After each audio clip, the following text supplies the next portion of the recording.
Good morning, everybody, and welcome to Trusting Your Sixth Sense. Do you have a hard time relating to others? Maybe you feel like you just don't fit in. Have you ever had deja vu or a sense of just knowing something before it even happens?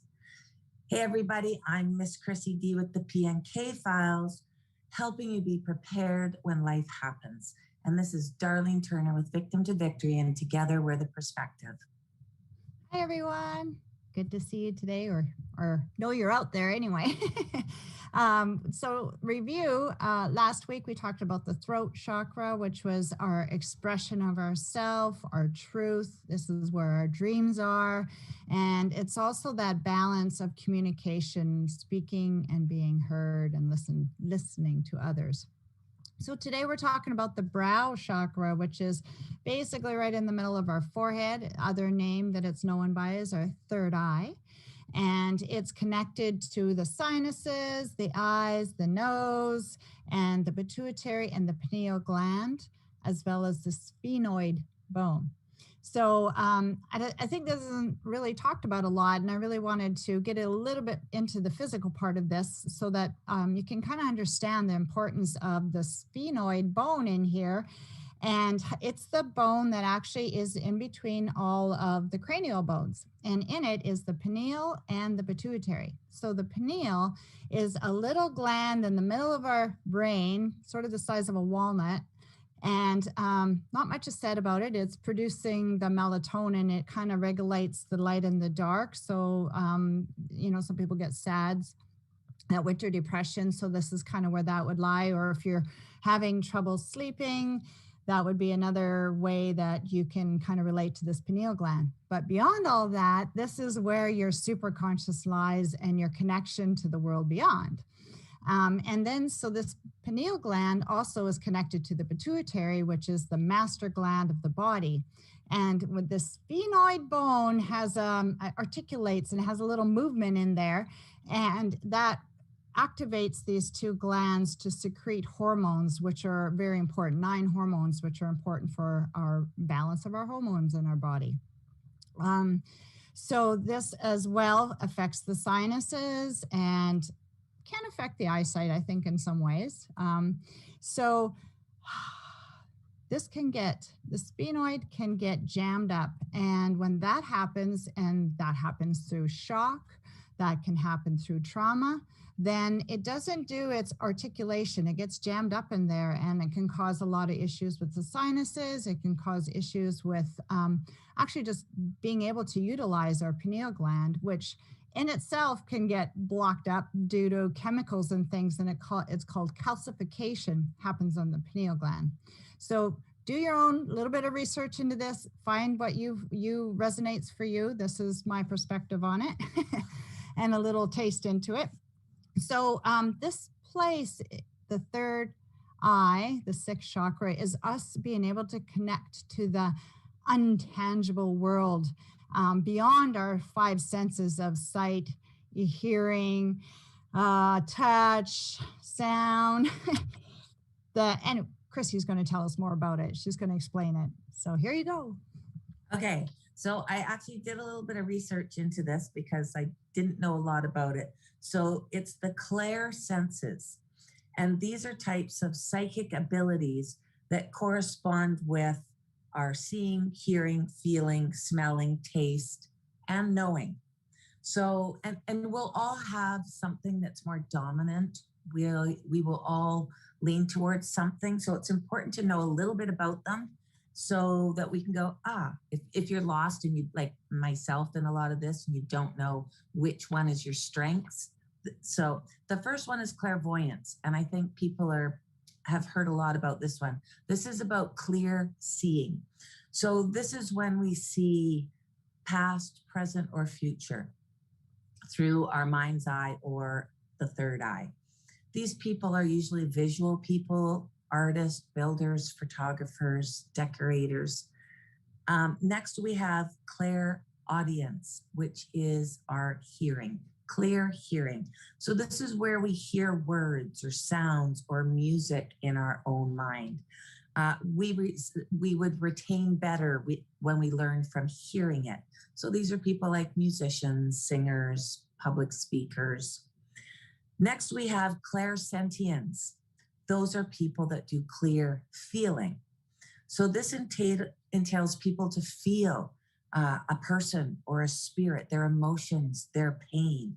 And this is where you get that gut feeling, whether it's good or it's bad, or you might get the chills.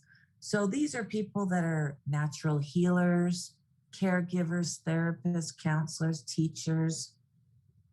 Next, we have clairalliance, and that is about clear smell. And that's a really hard one. So somebody will, or somebody from your past can send you a smell, and it will help remind you of maybe something at that family dinner that you had every Sunday night, and it lets them know that they're there. You're smelling that. People like that, of course, chefs, bakers, food critics. The last one, claircognizance. So these are the people that just, you have that sense of knowing. You don't know why you know that, you just know it. Or you know about phenomenons and things, and you have to have a lot of faith for this one because there's no particular reason why you would know this. So this is people like philosophers, professors, spiritual or religious leaders, as well as powerful salespeople or business people. So, and these senses show up everywhere. So really keep an eye on it or feel for it. It's like whether you're visual or audio or kinesthetic, or you have that olfactory sense. No matter where you are, whether you're doing sales, living your life, dealing with mental health, no matter where it is, you're going to have something like this that you can tap into. It will show up everywhere. That's awesome. Thanks, Chrissy. And that helps clarify a lot of things for me too. Because, yeah, it's something that we actually don't talk about or really connect to and think we're using it. But it's actually a gift that one of them is one of our gifts that we excel at.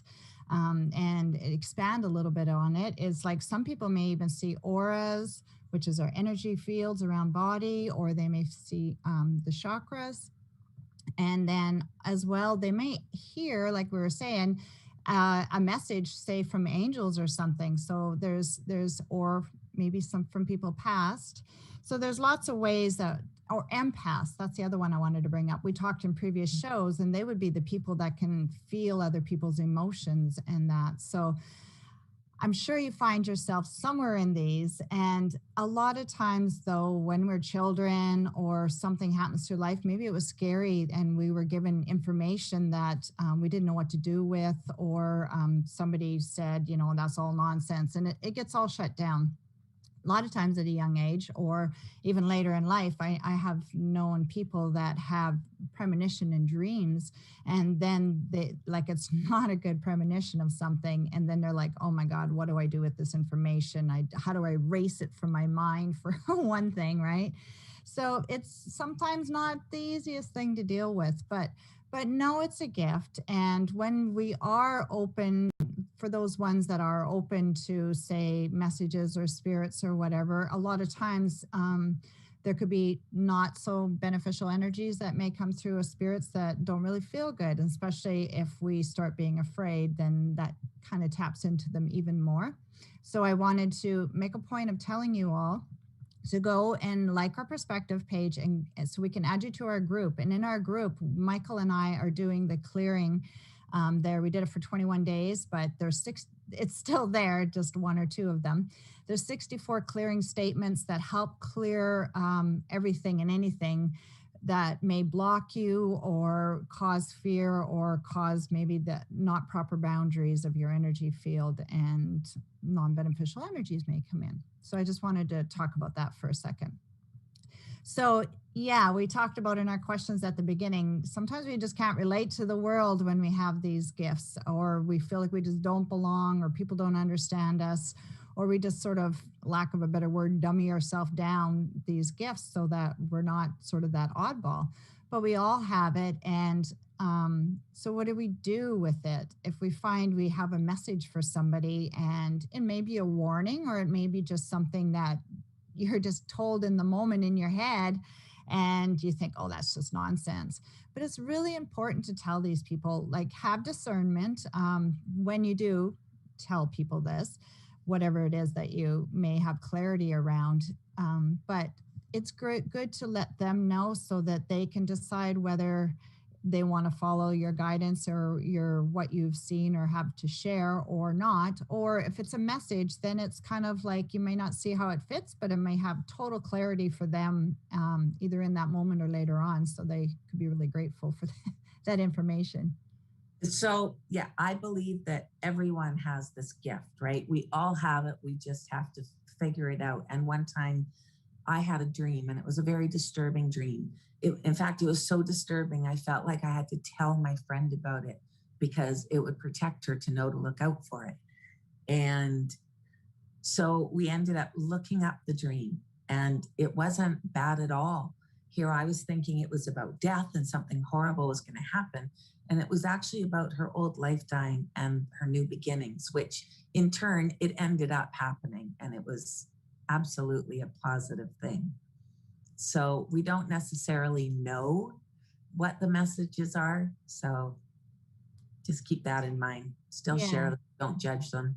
Absolutely. That's really true. And especially those vivid dreams where you absolutely remember all the details, they're important messages. And to make sure you're paying attention to that, I was sharing with Christy how you just go to Google spiritual dream meaning, and then having some key things that's happened in your dream, looking up the meaning of them, and then that'll help give you clarity as to what direction the dream was telling you. Or for me, I had a dream a few weeks ago and I sat and journaled about it, and I had got a lot of clarity around journaling around it. So there's a couple things there for you to try. Now, I really wanted to bring in as well these people that have sixth sense strongness to their chakras. Actually vibrate at a higher frequency in some ways. A lot of people are maybe more down in that physical, those lower chakras, which I think I've talked about. That vibration is a wider bandwidth and it's slower, more denser. But as we're moving up into these chakras, it's getting faster and a little higher and lighter and quicker, right? So these people that are coming from that one may have a hard time connecting to their root chakra, to ground in their body.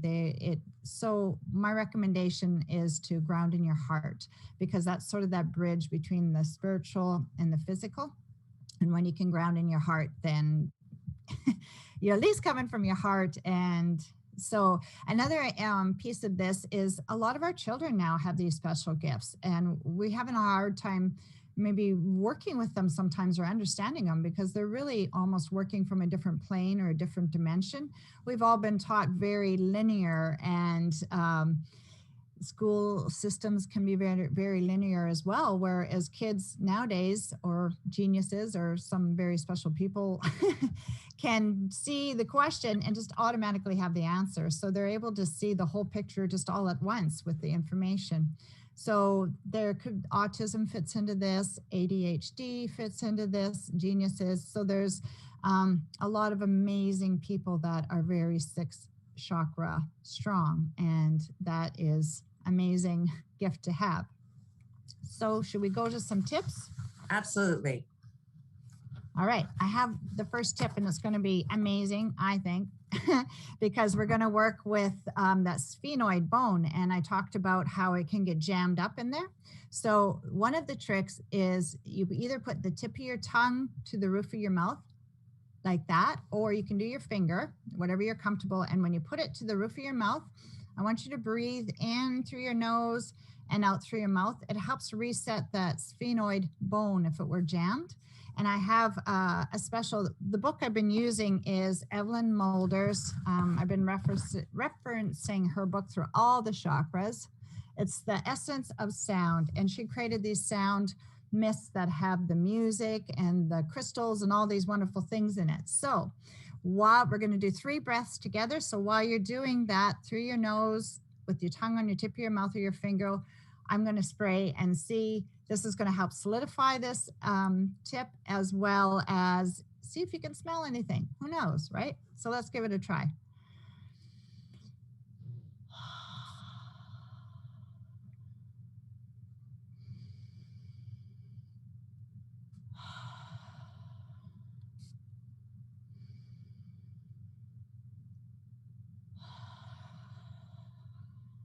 So do that, practice that through every day, through the day, setting that intent to align those two glands and align the sphenoid bone. So that's my tip 1. My tip 2 is connecting with a friend and practicing your gifts. It could be maybe you have a special jewelry or something from a friend that your other friend doesn't know what the meaning is behind it, and share it with them. They can hold it in their hands, see what kind of a message or feel they get for it. You can practice that one. You can practice the one about picking a number in your head and somebody having to guess that number. Just practice trusting your gifts and your intuition around that. So there's a couple things to do. Practice makes perfect. Yes. And tip number three, keep a journal beside your bed. I think we all have that story where we wake up in the night, we've had a super vivid dream, and we're like, oh, I have to remember that. I'll remember that tomorrow. And then you wake up and you're like, oh, I don't remember what it was, and it was so important. So keep a journal when you wake up, grab your pen, write a little bit down. And as always, I wrote up more tips down in the comments. So please check out the comments for extra tips. And I just wanted to let everyone know that was in my heart chakra, our heart chakra workshop, that meditation is coming early this week. And I think what I'm going to do is put it in the group so that everybody else can enjoy it, and you can download it from there. So it makes things easier. All right. Awesome. Thank you. So thanks everybody for joining us. Come and see us every Sunday at 10 o'clock for the new perspective on trauma, abuse, chronic pain, and the steps to a healthy and thriving life. We will see you next week. Bye, everyone.